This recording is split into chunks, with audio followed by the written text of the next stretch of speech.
Halo teman-teman, di sini saya akan menceritakan tentang struktur kulit saya. Saya memiliki kulit dengan luas kurang lebih 2 meter persegi dengan berat 16% dari tubuh saya.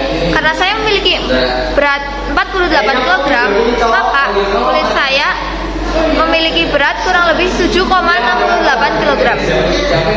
Saya memiliki 3 lapisan struktur kulit. Yang pertama ada lapisan epidermis. Di dalam lapisan epidermis terdapat 2 lapisan lagi. Yang pertama adalah lapisan zat tanduk, yaitu lapisan yang tidak memiliki pembuluh darah dan saraf, sehingga jika kulit terkelupas maka tidak merasakan sakit. Yang lapisan kedua dinamakan lapisan Malpighi. Lapisan Malpighi kebalikan dari lapisan zat tanduk. Lapisan Malpighi memiliki pembuluh darah dan saraf, sehingga jika terkelupas rada dalam akan merasakan sakit. Nah, selanjutnya lapisan kedua atau lapisan yang paling tebal dinamakan lapisan dermis. Di lapisan dermis terdapat 2 kelenjar. Yang pertama kelenjar sudorifera atau kelenjar keringat, dan kelenjar sebasea atau kelenjar minyak. Terdapat 2 pembuluh darah. Yang pertama ada pembuluh darah vena yang warna biru dan pembuluh darah arteri yang warna merah. Di dalam dermis terdapat beberapa saraf. Yang pertama ada Krause atau saraf perasa dingin, lalu ada Ruffini atau saraf perasa panas, lalu ada Pacini saraf perasa tekanan, lalu ada saraf Meissner atau saraf perasa Meissner adalah saraf perasa sentuh, dan ini saraf tidak berkepala atau saraf perasa nyeri. Yang terakhir adalah lapisan hipodermis. Di dalam lapisan hipodermis hanya terdapat jaringan lemak dan jaringan ikat. Terima kasih. Selanjutnya ada ginjal. Halo teman-teman, selanjutnya adalah ginjal. Bagian luar saya memiliki 2 ginjal di dalam tubuh saya. Bagian luar ginjal dinamakan kapsul. Lalu lapisan selanjutnya adalah korteks, dan yang putih-putih ini namanya medula. Di dalam medula terdapat jutaan nefron. Nefron berfungsi sebagai pembentukan urin.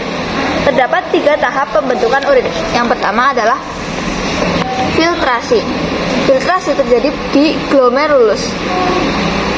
Di glomerulus ini terjadi penyerapan di pembuluh darah, yaitu penyerapan darah dan protein.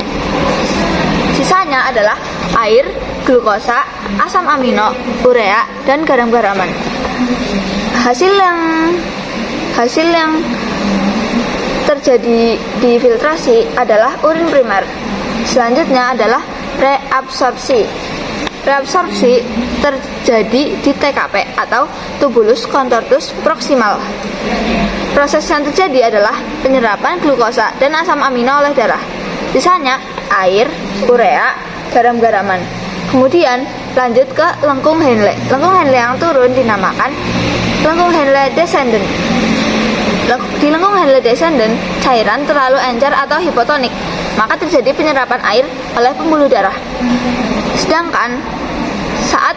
Sedangkan yang naik ini namanya lengkung Henle ascendant. Di lengkung Henle ascendant ini cairan itu lebih pekat atau hipertonik. Oleh karena itu terjadi penyerapan garam-garaman. Lalu hasil dari proses reabsorpsi dinamakan urin sekunder. Selanjutnya yang ketiga adalah proses augmentasi. Terjadi di TKD atau tubulus contortus distal. Tubulus contortus distal. Hanya terjadi penambahan obat-obatan, racun, vitamin, dan urea. Hasilnya adalah urin sesungguhnya. Setelah itu dikumpulkan di TK atau tubulus collectivus, kemudian masuk ke pelvis